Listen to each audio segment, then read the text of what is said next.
is with us today. Nduka, if you can see me, all my congratulations on this truly remarkable achievements, which is of course the most recent of a long and impressive list. The audience today will know very well that Dr. Otiono is a multiple award-winning writer. He's the author and co-editor of 9 books in both creative writings and academic research. And of course, prior to turning to academia, he was a journalist in Nigeria for many years. And indeed, his research draws from his background as a journalist and cultural activist in Nigeria. The poems in this selection, truly remarkable, includes previously unpublished new poems, as well as some pieces drawn from Dr. Otiono's 2 published collections, Voices in the Rainbow and Love in a Time of Nightmare. The fantastic introduction by Peter Midgley contextualizes Dr. Otiono's work within the frame of physical and spiritual mobility, diaspora, as well as newer critical frames like Afropolitanism, attending to form in his political engagement. And the volume very nicely concludes with an interview of the poet by Chris Dunton that touches on the nature of poetry, language loss, and diasporic identities. And Nduka, I'll be brief, but I want to say it's a real honor to be here with you. It's a pleasure to support and to help promote your outstanding work, and indeed the great work of everyone at Carleton's unique and truly distinctive Institute of African Studies. Congratulations, Nduka. Congratulations, everyone. Thanks again for inviting me. Merci beaucoup, tout le monde, and enjoy the event. Okay, great. Okay, we're back. So I have the pleasure of introducing Professor Christine Duff, who is the director of the Institute of African Studies, someone I'm always so excited to run into, took over at that very difficult time when we lost Professor Adesami. So Professor Duff, the floor is yours. Thank you very much. So, hello, President Bacall, His Excellency Adinka Ashikun, my colleagues from the English department, and Professor Tanis McDonald from the Laurier Press, Professor James Sayor from South Africa, and the performers this evening, this afternoon, guests and students, everyone, welcome. My name is Christine Duff, and as Kahiso mentioned, I have the enormous privilege of serving as the director of the Institute of African Studies here at Carleton. Whether you're joining us from in this room or from afar, in person, virtually, I extend the warmest of welcomes to you as we celebrate the release of DisPlace, the Poetry of Nduka Otiono. It is a celebration, and a particularly fitting one at this moment of gradual return to in-person events, but we're able to benefit from the technology as well. The past 2 years have taught us a number of things, among them the role of art of all kinds in helping us navigate triumphs, injustices, joys, losses.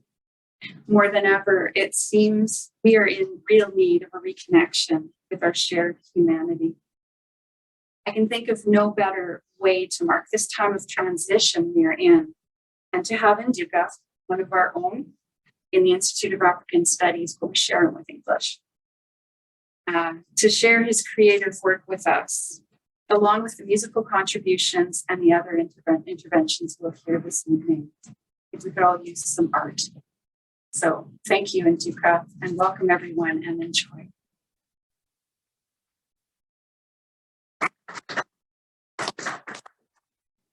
Thank you, Professor Duff. Yes, I agree. I think we all use some art. I have the pleasure of presenting the next speaker.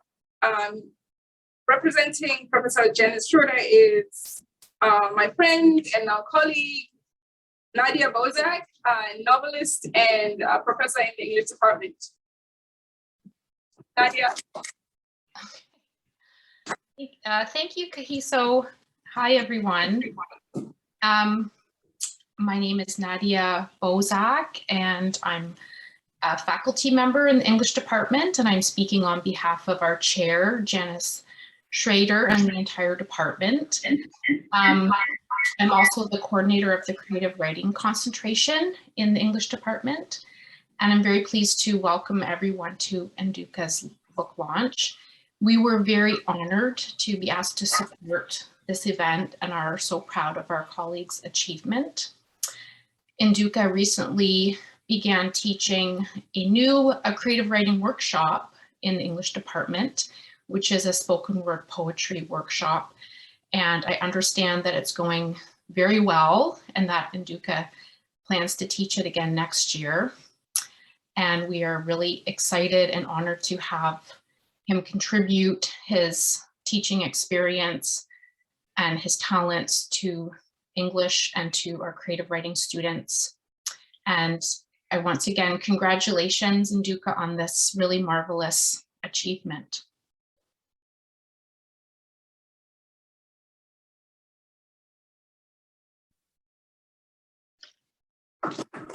Thank you so much, Nadia.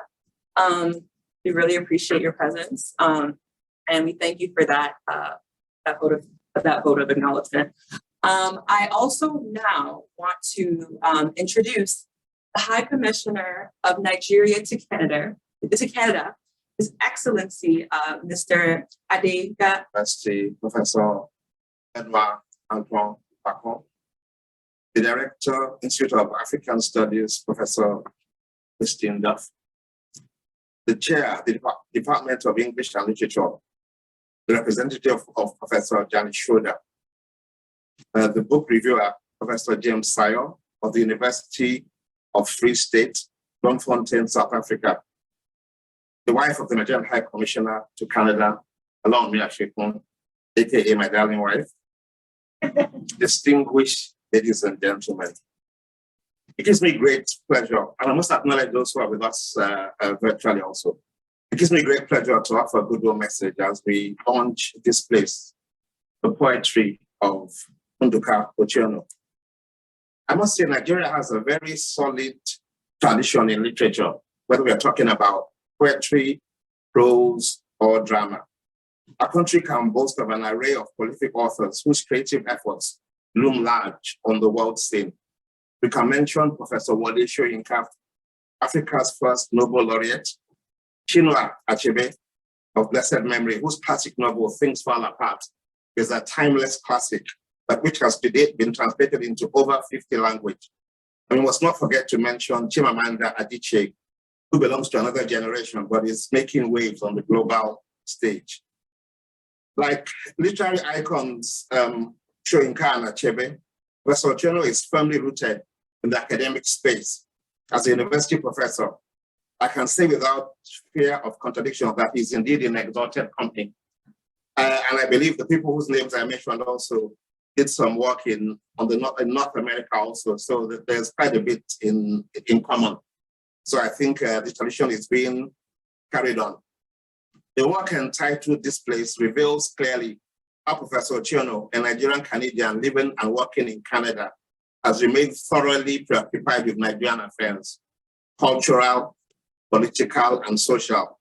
There are some rather personal poems which are family inspired and indeed shocking, but I must resist the temptation of getting into the details, as the book reviewer is eminently more qualified to do a better and more informed job than I can do in this type of enterprise.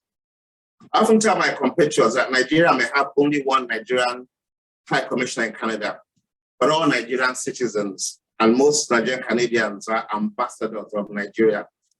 Many Canadians will never get to meet the High Commissioner. They won't be missing much. And they will consequently form their impression of our country based on whoever they interact with. I also tell them that if we don't write the narrative on our country, others will do it for us. So by virtue of this kind of creative endeavor, and by virtue of the work Professor Otiono is doing at the Institute of African Studies, Nduka is serving as a worthy ambassador and making us very proud. For that, we say thank you very much, Nduka. I must point out that Carleton University holds a very special place in my heart for many reasons, and I'm happy to be here today. I have met a number of Nigerians who have held positions of responsibility at this esteemed institution, the likes of the man we are celebrating today. And then there's Professor Fred Olayeli, who went on to become the chief economist of the city of New York. And who could forget my beloved brother of blessed memory, Professor Pius Adesoni, who once headed the Institute of African Studies at this esteemed citadel of learning. Pius went to be with the Lord on the 10th of March, 2019, and we miss him dearly. But we thank God that the good work that he has done lives on in the Institute, and that people like Professor Otiono are keeping the flag flying. Carleton, unsurprisingly, is the university of choice for many Nigerian students. They can be found in various faculties at the undergraduate and postgraduate levels. I'm told we may have up to 587 Nigerians in Carleton. I must add that perhaps if Canada had a more liberal visa policy, that number might be tripled.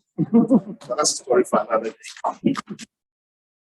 When I first arrived in Ottawa, I was amazed at the number of students who are involved in Carleton's Technology Innovation Management Program, the TIM. It was full of Nigerians, and I think it's still the case up until now. And so that's a source of joy to us, and it bodes well for the future of the collaboration between the two countries. Many may not know that the Sports School of Business in Carleton University was a sponsor of the 2019 Nigeria-Canada Investment Summit in Abuja. The Dean of the Sport Business School visited Nigeria in January 2020. And my very dear friend, Tony Balletti, is the chairman of the Nigeria-Canada Trade and Investment Group. He attended the investment summits in Abuja in 2018 and 2019. I think he fell in love with the Nigerians and vice versa. Tony was a big hit in both Abuja and Lagos. And so the ties between Nigeria and Carleton run quite deep. The Sport Business School also embarked upon a virtual train-the-trainer entrepreneurial program with Atlantic Hall, a leading high school in Lagos State. And that has yielded very good results so far. The last time I had the opportunity to be at Carleton was the Ambassador Speaker Series, which Carleton also sponsors, on the 9th of March 2020, where I had the privilege of speaking. So I'd like to I just want to say that I'm the general editor for the Laurier Poetry Series, and Lisa Quinn is the publisher at Wilfrid Laurier University Press, and I'm accompanied here on this virtual presence by Claire Hitchens, who is our marketing director, Siobhan McMenny, who is our pardon me, Siobhan, who is our acquisitions editor, and of course Peter Midgley, who wrote the introduction and was the volume editor for DisPlace. I want to congratulate Nduka, and I want to say that since taking over the Laurier Poetry Series as the general editor a few years ago, I've been thinking deeply about who gets to have a selected in our series, with the acknowledgement that Canadian literature, as I write in the introduction, Canadian literature has undeniably had a checkered literary history of exclusionary practices. So I'm always thinking about who gets the nod and who takes part in discussions as readers and writers of Canadian poetry. So I want to welcome Nduka and his volume to the Laurier Poetry Series as one of over 30 volumes that we've published in the series since 2004, and to acknowledge that the series was begun by my former professor and colleague, Dr. Neil Besner, who I met when I was a student at the University of Winnipeg, and Brian Henderson, who is the former publisher of the press. So welcome to Nduka, and I have to say too that sometimes as a general editor of a series, you get lucky, and sometimes you get really, really lucky. And I felt very lucky to have the pairing of Peter Midgley and Nduka Otiono in this volume. Thanks very much.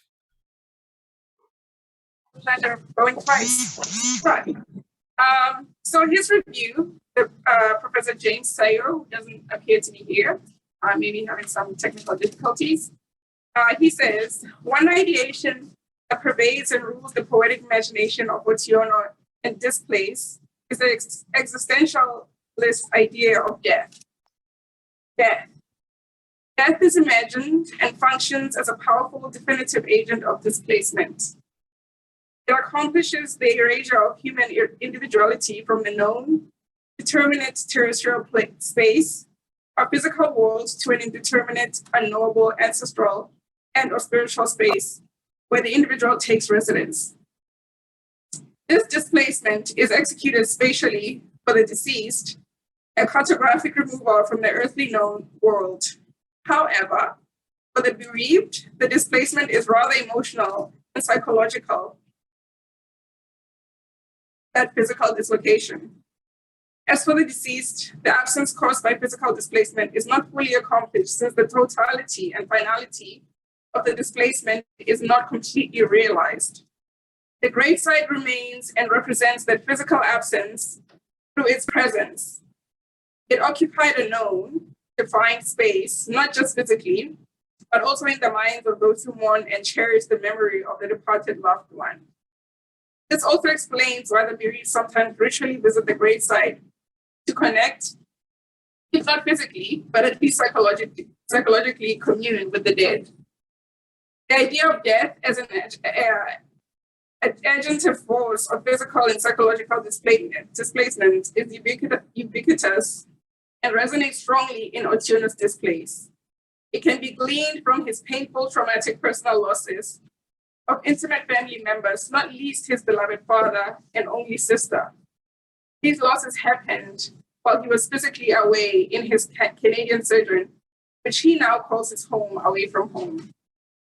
Death is poetically presented by Otiono as a tormentor and reveler of the human race who dislocates the deceased individual from human planetary existence and leaves a gaping void, not only physically, but also in the spatial emptiness it orchestrates in the hearts and consciousness of the loved ones left behind to mourn.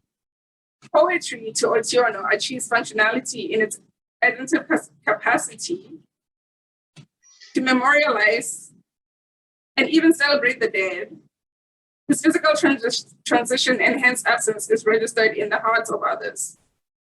Death becomes a primal agent of displacement in the human existential condition, and Otiono's poetry is interlaced with and overdetermined by this reality. There's a choral imperative which institutes an antiphoral possibility in DisPlace. This call and response poetic pattern also orchestrates a communal atmosphere, which endows the poetry with a participatory quality very much reminiscent of African oral narrative traditions. This sense of communality, communion displaces individuality and imposes the community at the center of oral poetic performance in indigenous African situations. Effectively, therefore, communal involvement or engagements in poetic performance erase the assumptions of heirs, which arrogates to the individual a sense of completeness and situated such communal participation, places the community at the center of the poet's performance proceedings. The poet, though an individual, merely functions as a communal voice who speaks for and on behalf of the community, who give energy, authentication, and credibility to his voice. In DisPlace, the cadences of Otiono's voice can be heard with poetic reverberations, but that voice becomes more meaningful and acquires greater vitality because the poet mobilized it to speak on behalf of his national community. He stridently excoriates successive Nigerian governments, military and civilian, for their proclivity to corruption, greed, incompetence, and subterfuge. He chastises the militias, artful blending of the lexical items of military and politician for taking turns in approximating the national patrimony and commonwealth of the people and causing a mass pauperization of the citizenry through graft and ill-conceived and considered economic policies, which promote the egocentric interests of the affluent and aggravate the conditions of the marginalized majority. Otiono's displacement, in its plural manifestations, is first local before it is diasporic and hence global. It begins as his family migrates from his ancestral place in Midwestern Nigeria in today's Niger Delta region to the ancient commercial city of Kano in northern Nigeria. As an ancient center of trade and commerce, Kano featured prominently in the trans-Saharan trade along the west coast of Africa, through the desert to North Africa and Europe.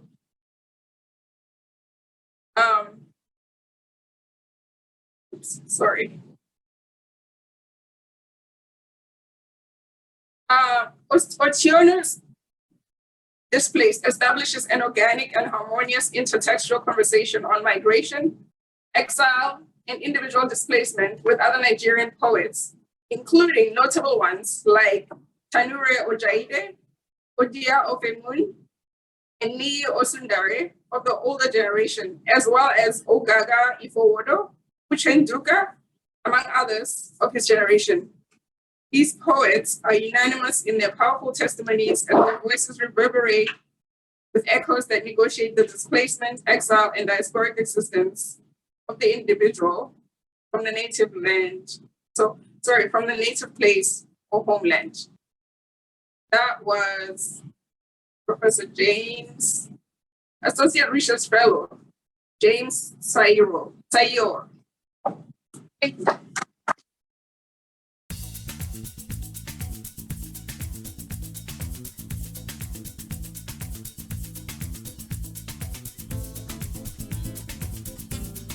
Okay, now I have the pleasure of introducing Professor Nduka Otiono. So I came to know Professor Otiono as a student here in the English and African Studies department, and I know him as a prof who comes into my class and teaches, and then suddenly I know him as his TA, and then I know him as this sort of person who brings the community together.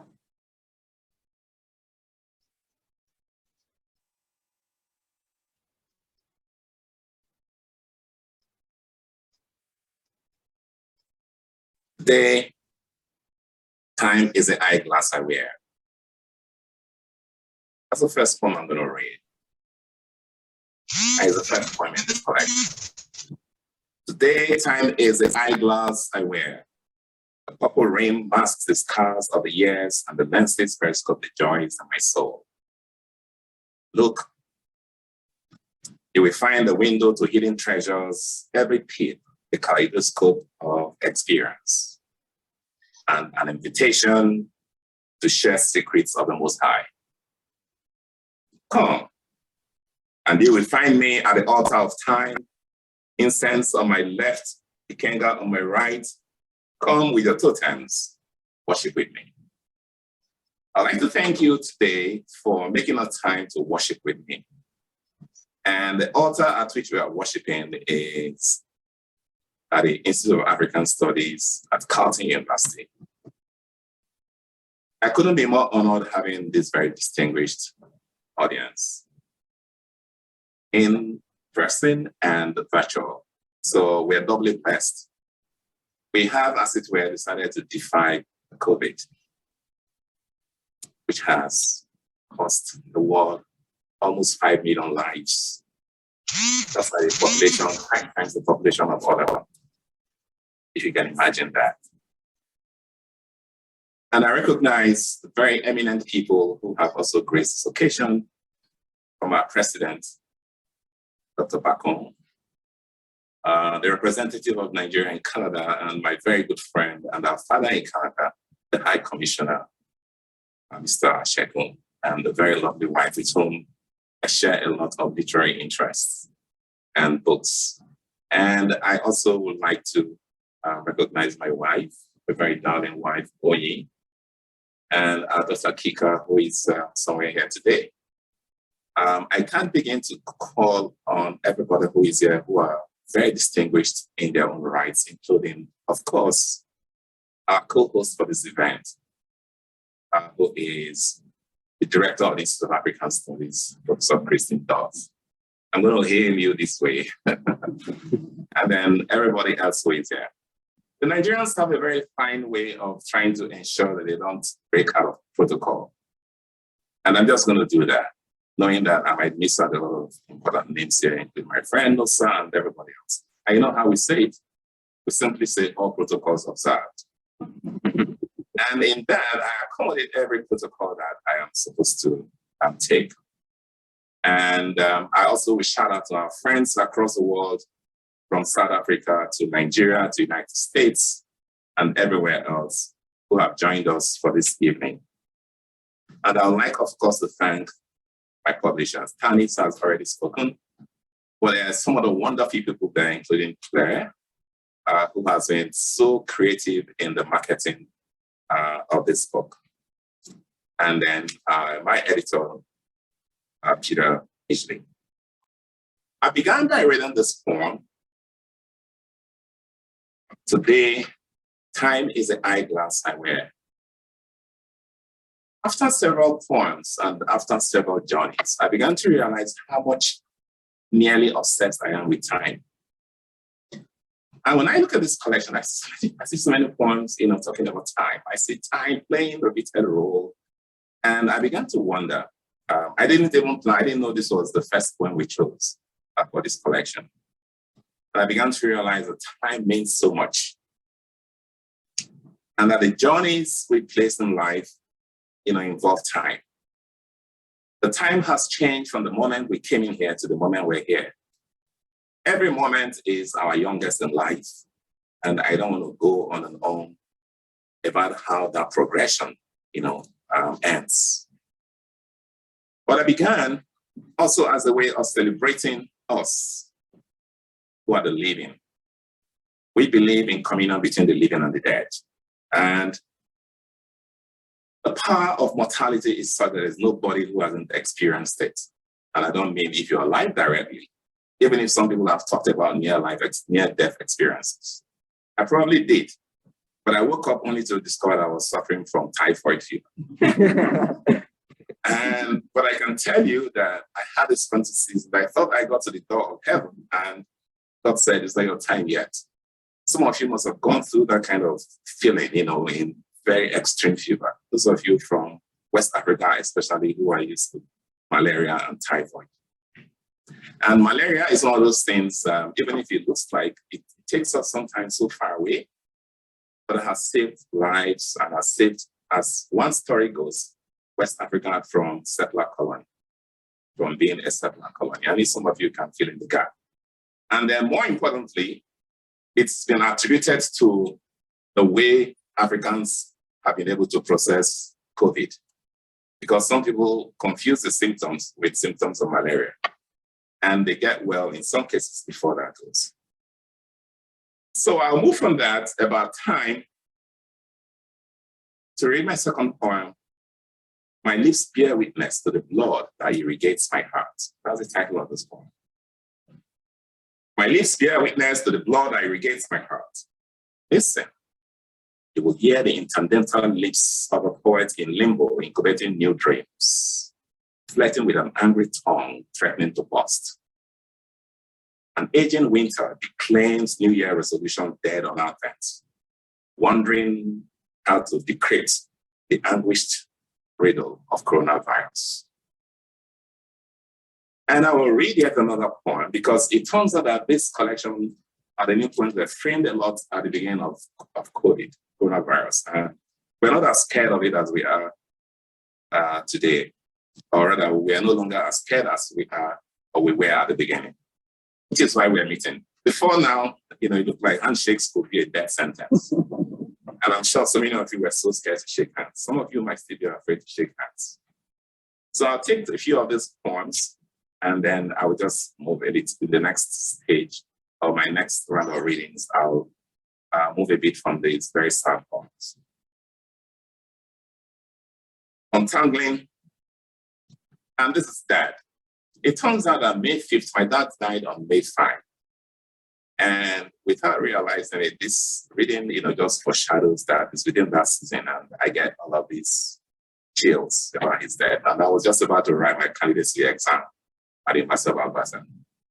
And it was the verdict of my supervisor and their friends that I shouldn't, because I was really devastated and, it's been so far from home. But I asked myself, what would Dad want me to do?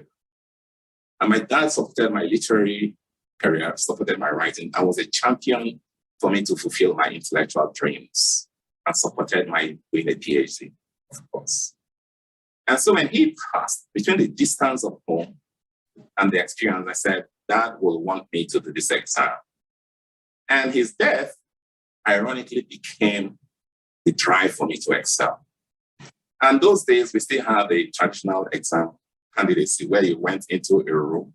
I know some of you probably did that. For 3 days, just you and your computer, and you wrote on theory. It was so devastating. I mean, I had a headache every day of those exams. Thank God that has been revised now, and then they have the project proposal style, the introduction. So I went home, and from that moment, I never wrote anything about my dad until recently, where it looked like I had processed the grief. So the title of this poem is that, January 29, 1930 to May 5, 2009. And it's like a letter to my dad. Dear Dad, since you departed without a farewell, time has swept the landscapes of our minds, bruising the crevices with thoughts of you and whistling your wise deeds to the winds. Remember you today, fresh like the Easter stream, and the gravestones speak to us in nights mysterious like your cold asking. I hear you, and I hear your voice in the corridors of every dream, in every leap of pain, in every echo of your loving kindness. I hear your voice from the grave, insisting on resting in peace. Nkolisabo, that which God ordains is often fulfilled. And there's yet another quick one, a short one, as I'm taking these ones. It's not just another June 12th. Some Nigerians here will know June 12th is a very important date, and it's become a public holiday in Nigeria. It was a day when an election that was considered the freest and fairest election was annulled, when Chief MK Abiola won the election, and there's so many other things that happened. That was June 12th was the election. And then it's become such a symbolic date in Nigerian history that is often identified with freedom and the prospects of democracy in the country. Between that, it changed to Democracy Days, the day 29. Yeah. It's not just another June 12th. So Dad was buried on June 12th. That time so light in its guilty progression steals the soil from the gravestones. It's not just another June 12th. It's a decade today since your body became one with the earth. And that's that. I'm going to read one coronavirus poem, and I will step aside for now. And this one is called A Chain of Requiems. There's a sense in which I think some of you are familiar with Requiem, some of us who are Catholic. The Requiem Mass is one of the most solemn masses that is, given out in the Catholic Church. And it's Mass that is often for the dead. And during the coronavirus, well, it's still there with the chains of death. So many people died. This poem came to me after I had seen one of those moments when there are mass graves in New York, in Ecuador. And then just when we thought, how lucky we are, we could meet today, but we also know what's going on in China and in Hong Kong. So it looks like this thing is not done yet. But the world has become braver to deal with it. So a chain of repentance for the multitude who perished in the time of coronavirus. In this season of the contagion, life is an antiseptic street of hand sanitizers, bereft of handshakes, kisses, or hugs. In this sterile season of the contagion, life is a chain of remnants. They have vanished without farewells, buried horribly amidst silent funerals, kings and subjects in emergency graves. No bellman to toll for these graves, who fought, lonely in their corona suffering, Coronavirus corrodes the world with untimely disappearances, dispensing grief like a sadist in a coven without a great brief. As time has comes, life tumbles down, down, an hourglass. I'll take my leave for now, and then we'll continue the program.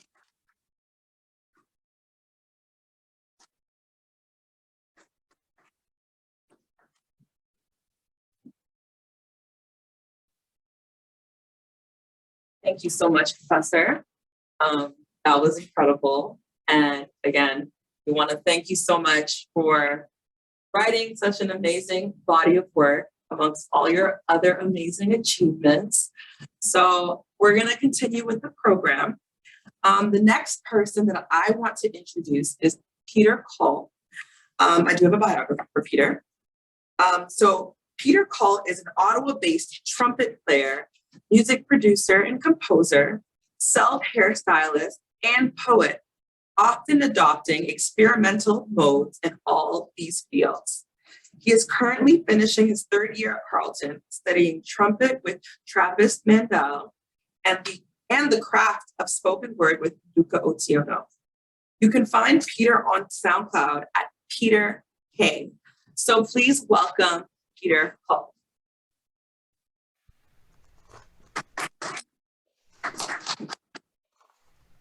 Okay, testing the mic. Okay, there appears to be no feedback, that's good. All right, so first of all, I have a poem reading provided to me from Otonio to highlight a poem from the book. The poem is called Rooms We Live In. Nightmare, so from birth to death, we live from room to room. Conceived in a room inside a woman, we swim in forever warm, amniotic waters, until nature evicts us debtors with unpaid boarding lodging bills out of sight. So, what is a man that I am mindful of him? Forever a child searching for teats, from mother to wife like a butterfly in flight. We walk from streetlight to streetlight. How do I begin to sing about mother? Tireless creditor to errant children, always welcoming all to her room. Only yesterday I saw her in a dream, rosary in one hand and the other olive oil, to anoint a son, continually traveling in silence. On the road is spread eagles, impatient, like grandma's pipe, yearning for tobacco. Inside her room, smoke and ashes become incense, and the air is still, blowing from silence to silence. Some rooms come as rites of passage, classrooms, offices, bars, or one I was given at adolescence, where I learnt to sing songs of experience, the fire of pubescence burning in my loins. Each day was riddled with escapades as I returned from one friend's room with one story or another after sharing unspent cigarette stubs and remnants in elders' palm wine kegs. How do I remember all the rooms with history? How to speak about the human heart and memory? How do I speak about that eternal, lonely room into which I'll retire unaware of its location or for how long I'll live there before the last judgment? How do I know what happens amongst the dead? Death makes us all look ridiculous, a poet said. Between casket and grave, which is the last room? There will return sand house and bones, uninvited tenants with unpaid boarding and lodging bills. Between womb and tomb, where's peace within? How else to speak about all the rooms we live in? All right. And now I have a song on trumpet to perform. It's called Concoctions. It's by John Cheatham. The movements I'll be performing are number 6, Frenzoid, followed by 5, Redendrum, and then 7, Intritical.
a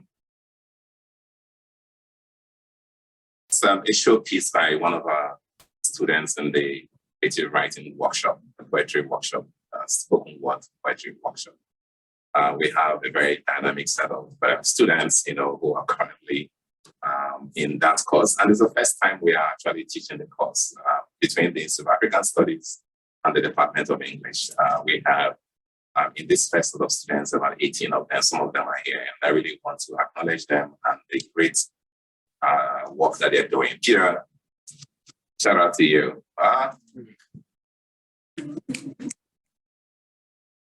Thanks a lot. And he is also primarily in the Department of Music, School of Music at Carleton. I'm going to, and we're keeping very close eye on our time. I see that we are in our last hour, and we have myself. I'm going to step back a bit because we have somebody else joining us from the United States who will be performing one of my poems. And then I will take one poem and I would like to share somebody else take one of my poems. So the poem I'm going to read, is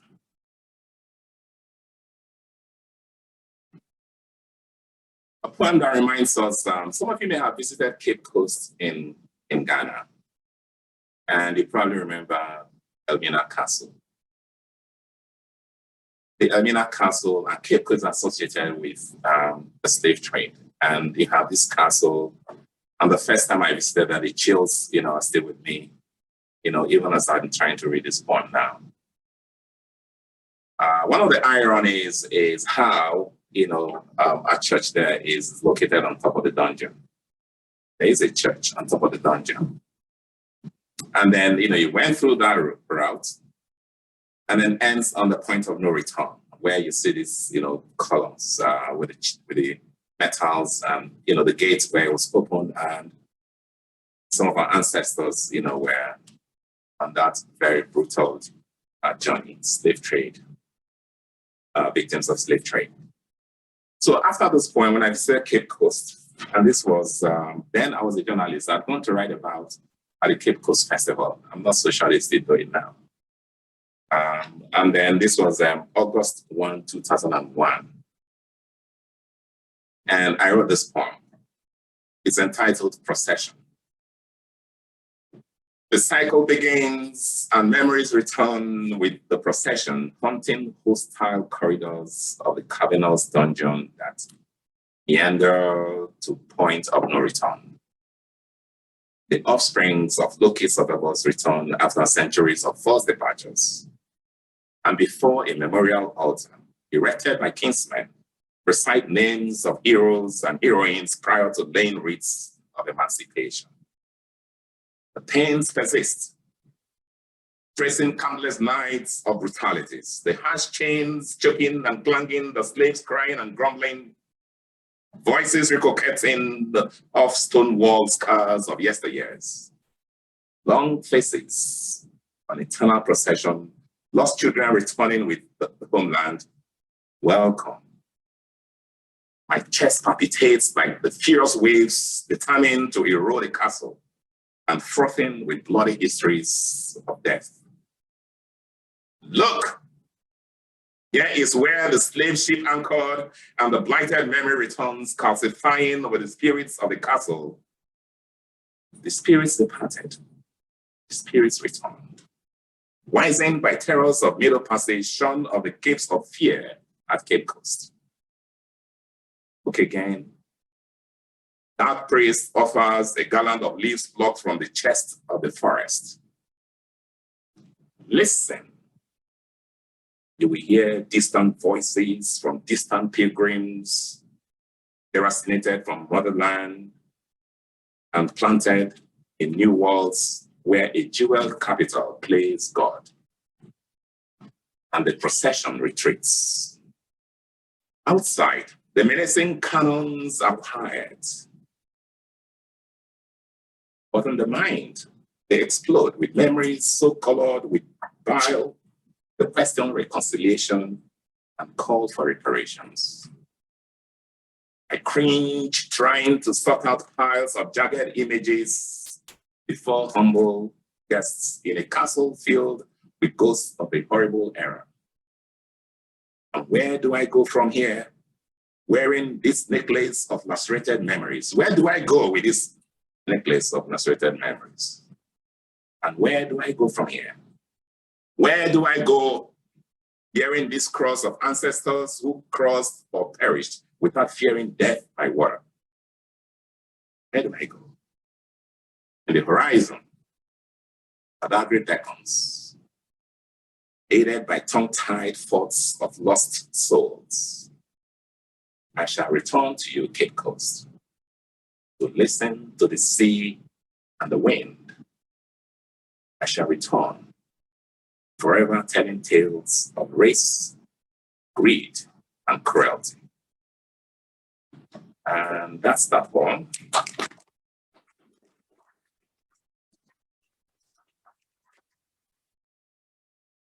Now, I would like to call on Nduka Otiono, who loves one of my poems, amongst many of my other writings, to help me read one of my poems. And after that, I will revert to, yes, Kika. I think Kika is very familiar with this hall, actually. I am. Because Kika graduated from the humanities program at Carleton University, and then I moved on to medical school at my master. So this is her territory. My domain. Welcome home back to Carleton. Yes, hello everybody. I'm so excited to be back.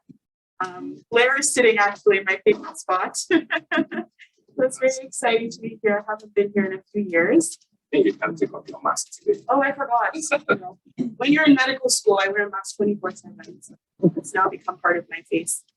But I'm very excited to be here. Very excited to celebrate this work. And also I'm reading my favorite poem from this collection. But before I start, I will say that before I was a medical student, I was a poet first because of my dad, but also because he would listen to me talk about what I wanted to write, and he would read my poems, and though terrible some of them were, he was so invested. And so over time, I moved onto medicine, which to me is an art in itself. And I've written poems while going through medical school, and that's been a really great way for me to deal with the suffering I see. But speaking of suffering, the poem I'll be reading is Through Scorpion Stings of Suffering. Through scorpion stings of suffering, he walks, a pilgrim with swelling visions, learning the wisdom of the chameleon in a world where Oyebode visions. Unfostered orphans run on God's face, run to grief and decompose, guiltless on God's face. Through narrow paths of night he walks, as the sun goes on holiday, for the moon to sing with smiles. He remembers the parable of the sower and the fateful seeds of life that fell on earth where asphalt formed crossroads for the living and the dead to crisscross. These are holy grounds. A steely voice erupts from the spirit world. The pilgrim turns, and in the heartstrings of his mind, a medley of moon songs twang to scorpion sings of his own downbeat journey. These are hard times, says the earth. The desert dust powders the pilgrim's feet, and there is no oasis to drink from, no oasis to wash his feet. But from the austere branches of a lone tree, a white bird intones Eliot. What are the roots that clutch? What branches grow out of this stony rubbish? Son of man, you cannot say or guess, for you know only a heap of broken images.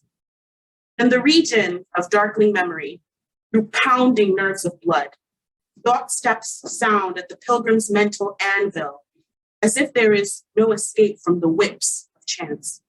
Still he journeys, though the forked viper tongue of night. He journeys with his back bent with the will to survive. But there are no signposts on the moonlit sky, no map to guide the pilgrim, but there are times to stop and stare at nature's map of destiny on his palm. These are the times he remembers his life, drunk away in bottles of kai kai.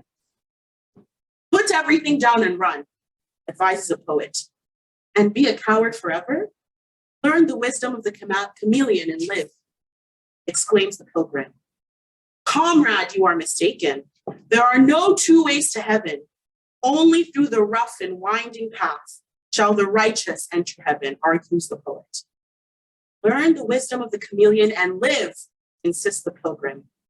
And with scorpion stings of suffering, he journeys through narrow paths of a benighted life.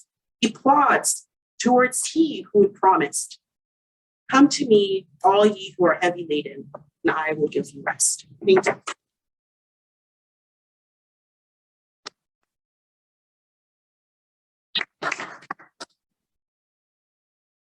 Fantastic, Kika. Kika is also one of my friends, so that was so amazing. I was so happy to hear her speak.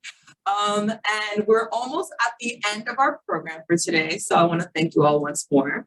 I do want to introduce somebody else. I want to introduce Amarachi Atama. So I'm going to read Amarachi's biography very, very briefly. Amarachi is a graduate student in the Department of Museum Studies and Cultural Heritage Preservation at Syracuse University, New York State. She is a chant performer, poet, broadcaster, and a mother tongue advocate. Her core interests are Indigenous language sustainability, culture curation, and intangible heritage preservation. She has performed in Nigeria, Ghana, South Africa, the United Kingdom, where she recently completed a 4-month program fellowship with the British Royal National Theatre, and many performances in the USA, one of which is Gendering Africa Symposium, an annual African Women's Conference at Columbia University. So please welcome Amarachi Atama.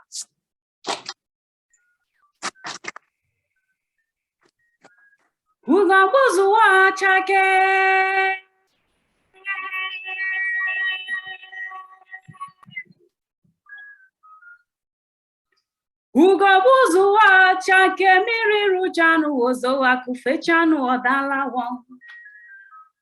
Ọkwa ndị be anyị nọ si n'ọnwa egbu ije ji ịchụ aja na-emechi ofu ome. Mana nwayọọ nwayọọ ka eji aracha ofe dị ọkụ. Grandma's pipe.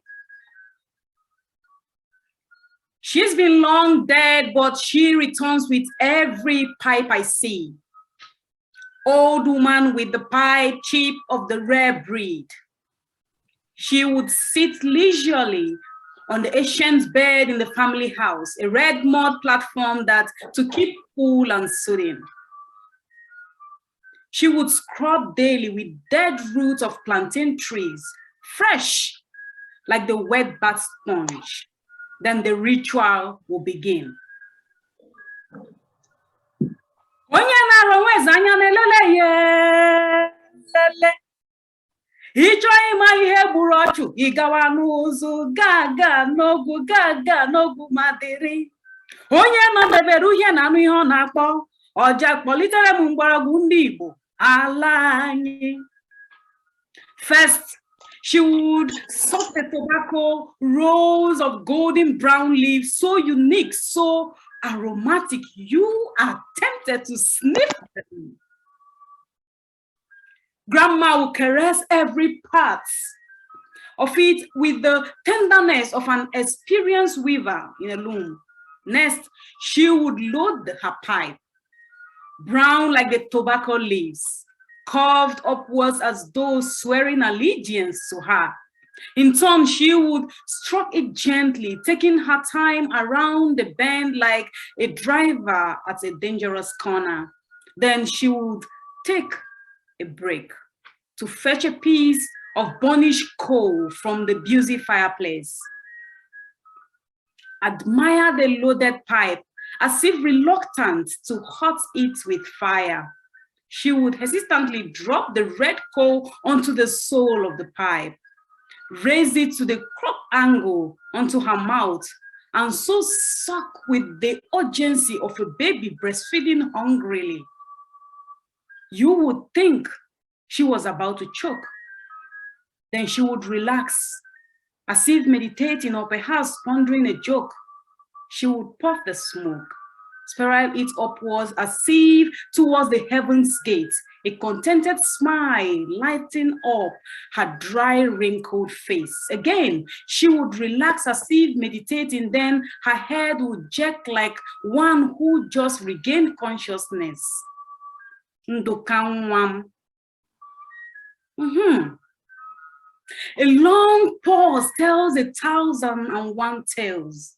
So one day, I seized the cue and asked when and how she picked up the habit. That's another story. Akụkọ ọzọ. She offers in native tongue. Once, your father's father was sick during Biafra, and I was alone with him. The great Obosi, champion wrestler that never lost a fight. His fiery eyes were enough to defeat his foes. They shone like the sun at midday, rolling in their orbs, because the world revolved around them. Another drought of smoke and spark fly. Everyone else had run to the bush, Nduka Otiono. And I was alone with your father's father. The fever had still wrecked his body. One could boil hot corn on it. And he was once again a child. Well, not as if men are not always child. I was trailed off. As she cast her eyes on the wall, tracing the delicate uli pattern on them. When she stares, her eyes are moist. And sadness overshadows her face. See that hole in the wall? There, she points. Look at the other one up in the ceiling. That's where the bullet flew in, unexpectedly, thunderbolt from the devil. Bounced off the wall and hit Obosi. Strong man with a soft heart. Dispenser of gifts, scourge of wicked men who defeated Ono and restored justice, earning a moniker that became a fabulous name. Ikoro! Holulezo mirina wakaji na tangene kibo mana hurungita oso. Homu aboga ibu obaraku asa osisi ko osisi ndi ozelu osisi ko here. Silence upon silence upon silences, but there is no signs of salience. A resilient spirit is gift from God. The eye never shed blood, no matter the sting. She raises her charming pipe aloft. This was Obosi's pipe, she proclaimed. Grief and loneliness are worse than death. War is a ruthless demon that unleashes tragedies. I am so witness of the painful fall of a great man. I died that day. Only the sand and ashes remains. She pulled her skin on her left arm violently. Only this pipe remains. My comforter, my memory, my courage, my gun. No smoking issuing from this is ordinary, but an ordinance. There are gun smoke from every shot I aim in vengeance. And I will continue to shoot his killers until death do us join.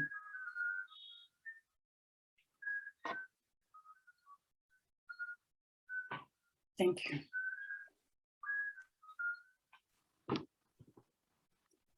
Hello, Prof.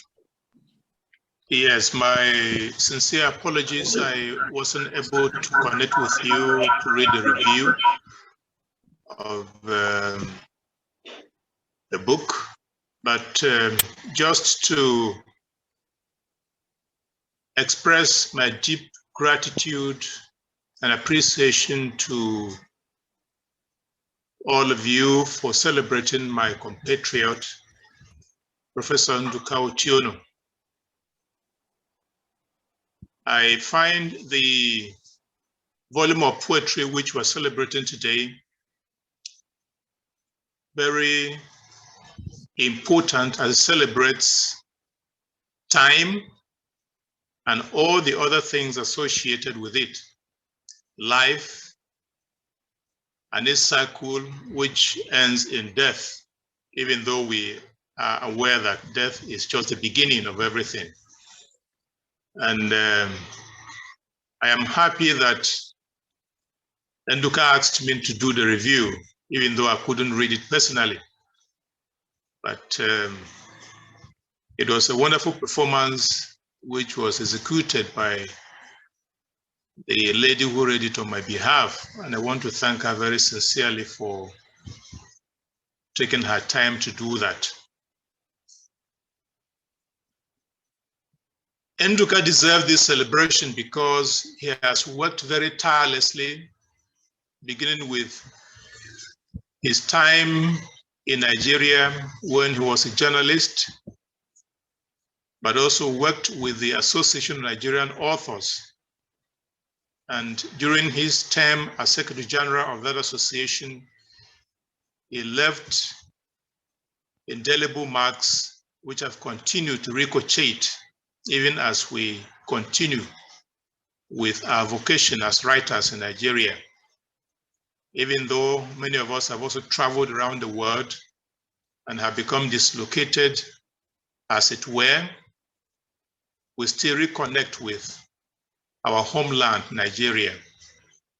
And it is instructive that this volume of poetry which we celebrate today has captured in a most arresting and fascinating manner these peregrinations which Nduka has charted over time. And now he is in Canada where he is teaching at Carleton. I want to believe that for Nduka, this is just the beginning.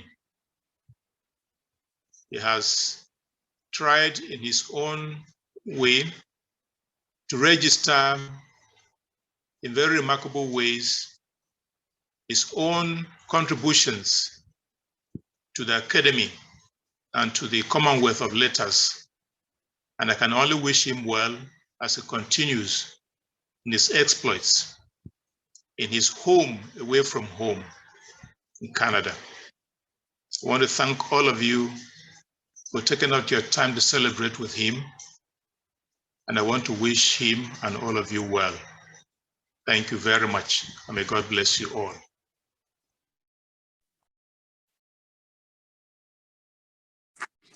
Thank you so much. Thank you so much. Thank you so much for your words, sir.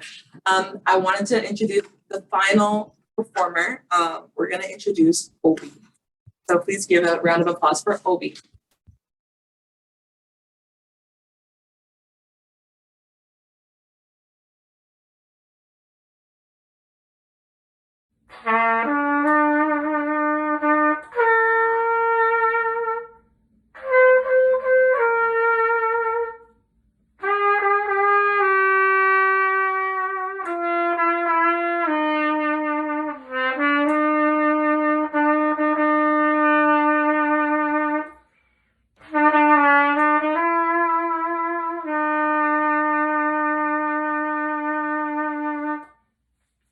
I see trees of green, red roses too. I see them bloom for me and you, and I think to myself, what a wonderful world.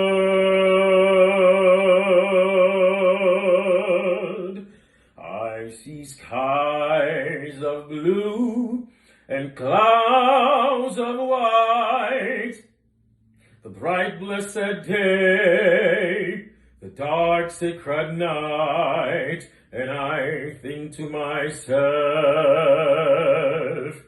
what a wonderful world.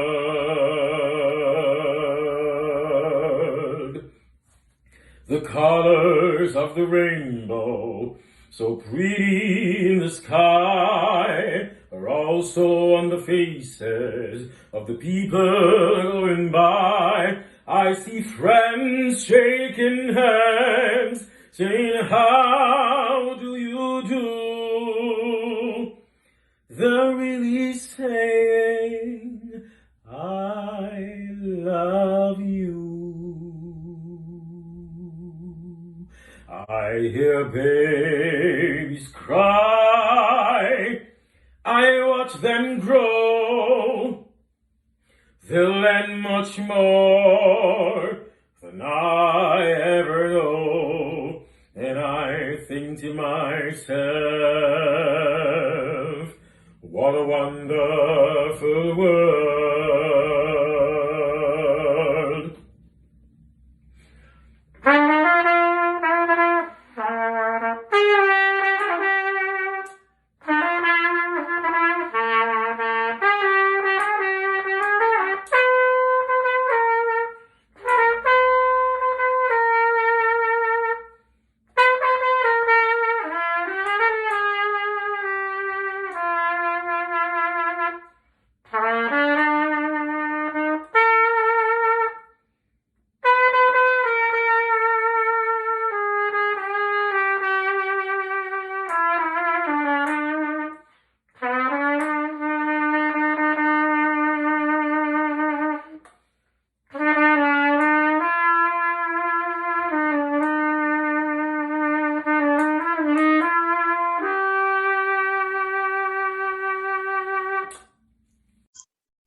And to the president of Carleton, Benoit and Twapakon, thank you for your words to the author. I also want to thank Dr. Christina, Director of African Studies, for your kind words to the author. To Janice Schroeder, to Tannis McDonald, to James Tasia, thank you so much. I also cannot forget to mention our evergreen hostesses, Ahisa and Cece, thank you for keeping the program moving smoothly. I want to thank our performers, to Peter, to Obi, to Amarachi. It was refreshing and wonderful. Thank you so much. I also want to thank our technical team, for Jason for providing the light, Akintunde for the photography, and Femi for helping us with the technical bits on the Zoom. I finally want to thank our virtual audience for being with us and for being with us despite the technical difficulties, and our beautiful in-person audience for being here. Without you, our program will not be complete. Thank you so much for coming, and to Almighty God for making this possible. Thank you so much. And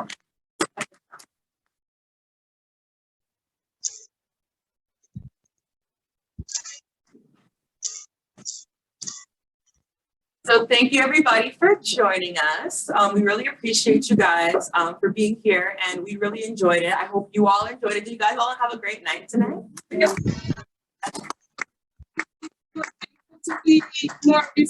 Yes, and before you go, there's two things. One, please make sure you purchase your books, and Professor will be signing off on the books as well. And we also have jollof rice. I'm hungry, so I'm going to have some too. But please help yourself with some jollof rice made by Professor's wife and his daughter as well. So have yourself a great evening, everybody. And again, thank you so much for being here. Thank you.